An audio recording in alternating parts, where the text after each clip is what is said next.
authorities, they're trying to follow all of those leads to track down the murder and kidnap suspect. Of course, we're talking about James Dimaggio and his victim. Yeah, the two have been now spotted alive in a remote area in Idaho, and we also are learning this morning that the remains found in a burn home in San Diego have been identified as 8-year-old Ethan Anderson, that, of course, the brother of the kidnapped teenager in this multi-state Amber Alert case. KTLA5's Dave Meekum is tracking the very latest on this story. You know, with so many moving parts, everything that's happening in Idaho, and it's so rural and so difficult to track and find these two. Let's get an update right now. Dave, what do you know? Well, Chris, you're right. So rural and difficult to navigate. I know the area well from my childhood, and it's not the desert portion of southern Idaho that a lot of folks think of. It's very mountainous, very difficult to traverse. So for days, authorities had very little to work with, but the word was definitely getting out there all across the West. And then came what was believed to be a credible eyewitness account last Wednesday in an area surrounded by national forest land in Idaho. Then the car showed up, and so for now, the focus, it's all Idaho. The 40-year-old technician from the famed Scripps Institute and the 16-year-old teenager from suburban Lakeside, California, east of San Diego. Authorities say James Dimaggio had an unusual infatuation with Hannah Anderson, and now the latest, a hunt for the two of them in a remote, heavily wooded portion of Idaho about 70 miles northeast of Boise. Our number one concern is finding Hannah and bringing her home safely. But at the same time, we want to make sure that our crews are safe and that we don't create a bigger problem as we try to access this area.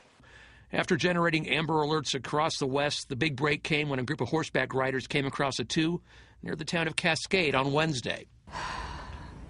Bittersweet. It's, you know, you're afraid of what they're going to tell you, and so excited that what they might tell you is good news, what we've been waiting for.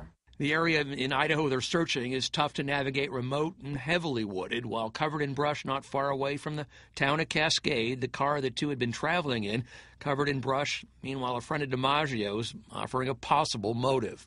Jim's father had committed suicide in 1998. His mother had died of cancer, and I got that wrong the other night. I'm sorry for that.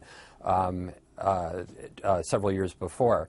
The date that Jim's father disappeared prior to his prior to his suicide was actually the date that Jim's house was lit on fire. That's the anniversary date. The date of his father's suicide is tomorrow. Sunday will be 1 week since the body of Hannah's mother was discovered in the garage at Dimaggio's burned-out San Diego County home. And then late Friday, lab tests confirmed a second body was that of Hannah's 8-year-old brother, Ethan. So from family-friend dynamic to a man on the run wanted in a double homicide and for what is believed to be kidnapping. Friends, meanwhile, of the teenager say she was, quote, creeped out by him.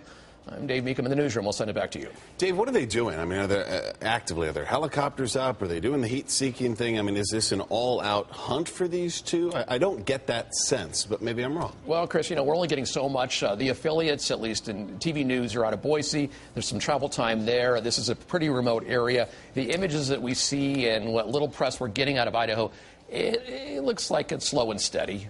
You see them on the ground, you see them flying, but this area is so difficult to navigate, and it has been a few days. Who knows where they are? All right, so maybe don't expect anything soon. Dave, thank you so much. We'll see you in just a little bit.